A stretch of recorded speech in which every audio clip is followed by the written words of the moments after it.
Metro Manila is a city built on swamplands. I mean, the big part of Metro Manila, yung low-lying area, especially yung Old Manila, and of course, somewhere in Sampaloc, Tondo, Binondo, you name it, Pasay.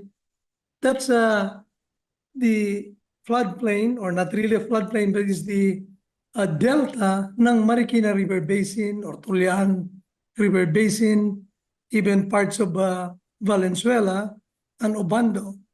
Those are mountains, coming from Sierra Madre and then going down. And then it ends up like after few kilometers, naging flatland siya. And when you reach a flatland, definitely that will be what we call a delta. You'll have a network of channels that form like a delta towards the sea.